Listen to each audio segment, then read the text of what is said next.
On today's video, we're going to tell you all about how some Raleigh builders are continuing to take advantage of home buyers. This is Chris Morton, real estate broker with the Morton Bradbury Real Estate Group. Let's get at it.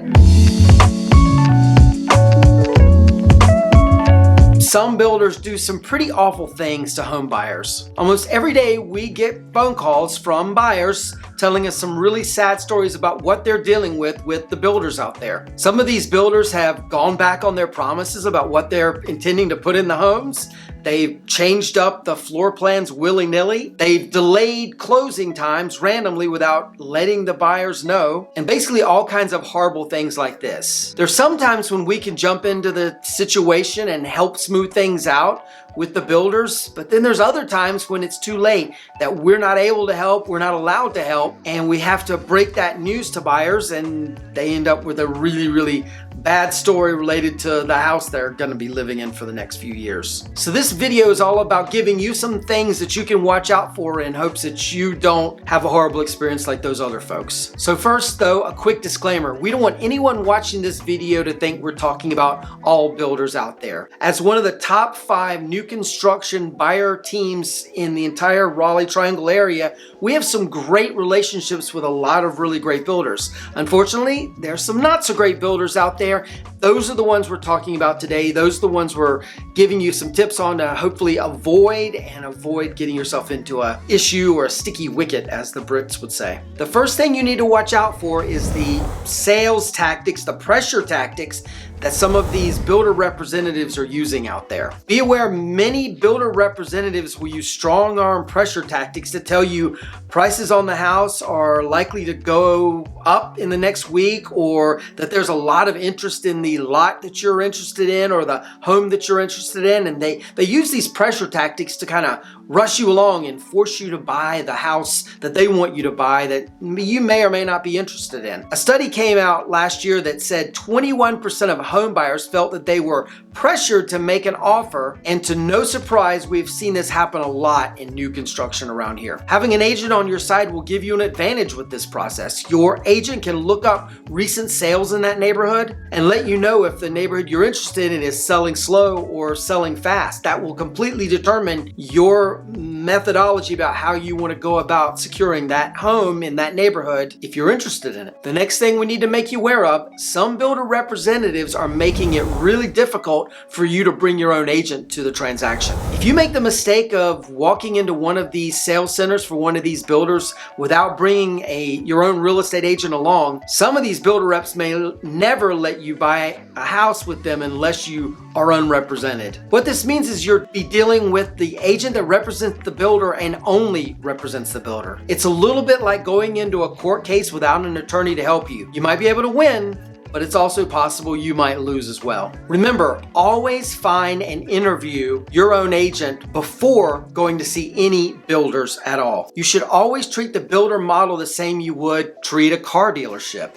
Never go in there thinking the builder rep is going to help you. They work for the builder, and their job is to get as many homes sold for as much profit as they possibly can on behalf of that builder. A good agent will help you decide which floor plan and which builder is right for you, and make sure you're happy with your purchase. Our team spends a lot of time making sure our clients are buying the right house for them. And then we take the next step of making sure these clients are absolutely sure that they really want to buy this house. We jokingly say we talk people out of buying more houses than we encourage them to buy. We just don't want anyone to make a bad mistake, and that's something that's pretty common in buying a new construction home, making a bad mistake and having regrets later. In fact, last year a statistic came out that 72% of homeowners nationwide had some sort of regret about the home they purchased. The biggest reason found in the survey was that 30% of buyers felt like they overspent. But there's always ways to prevent overspending when you're purchasing a new construction home, and a good real estate agent can be your #1 resource for this. Again, as I said earlier in this video, we've had people come to us a lot with regrets that they are way deep into a transaction and unfortunately we can't help them.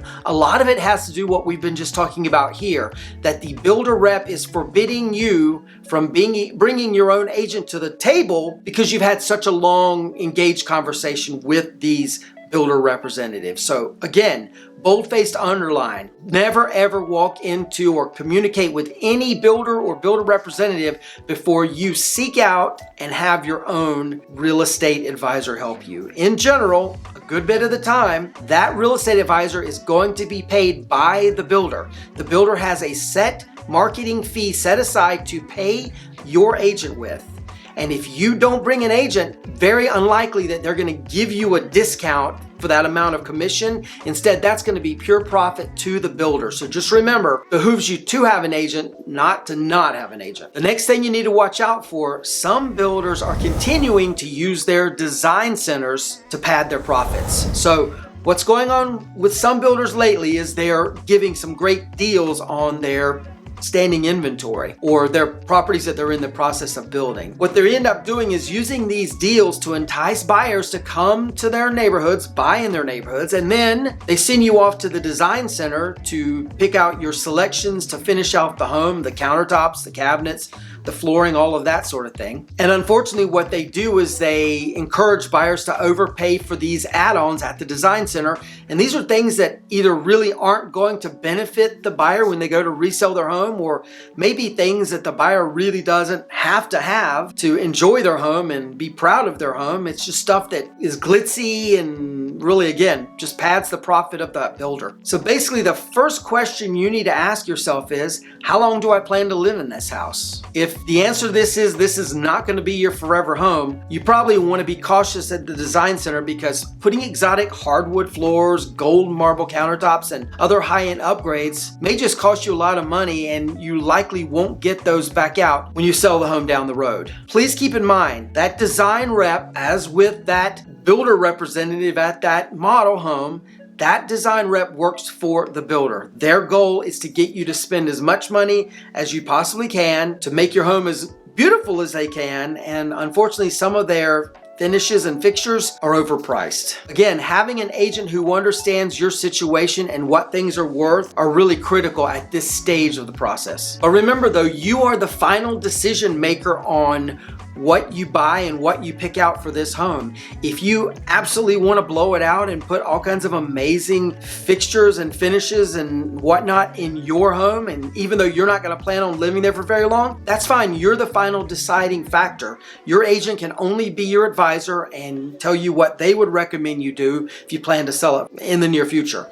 However though, if you're planning on this being your forever home where you're going to be there for 20, 30, 40 years and you really want to glitz it out, feel free.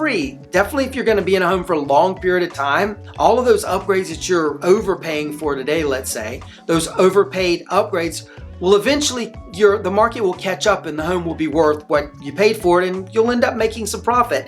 Again, this is if you sell the home 10, 20, 30 years from now versus 10, 20, or 30 months from now. The next thing you need to watch out for, some builders are giving their buyers unrealistic timelines to get these homes done. So it's pretty difficult to predict a completion date on a home. Builders that build homes every single day are never perfect. Things happen. Weather is a factor. Supply chain issues are a factor. And so you never really can depend on the exact estimated date that a builder gives you that your home will be done. Unfortunately, there's some builders that use this sort of loophole to their advantage. They know that people are more likely to buy a home from them if they give them a shorter estimated completion date. And we suspect these builders often know it's going to take longer than what they say to get the home finished. Unfortunately, it's also built into many of these builder contracts that they are allowed to delay completion on the home for any reason whatsoever. And you therefore have no recourse to hurry them along to get the home done at any specific date. Our advice is do not make plans around that estimated completion date that the builder or the builder rep gives you. We had two different clients a couple of years ago that thought the estimated completion date was the official completion date, and they ended up terminating their apartment leases based on that estimated completion date. They ended up having to move into some pretty expensive Airbnb rental situations because basically they were homeless for 2 or 3 weeks. It was a sad situation, but it could not be helped at the time. And please don't make that mistake. Always, always, always keep your rental property or your current living situation, always keep that further than you think you're going to need it so that they end up overlapping. The next thing you need to watch out for, some builders are discouraging buyers from getting home inspections. So inspections are very, very inconvenient for bad, slimy builders out there. They don't want an expert poking around their job site telling them they have shoddy craftsmanship and shoddy workmanship from their vendors. This is another reason we suspect the bad builders out there are not necessarily encouraging you to get your own agent.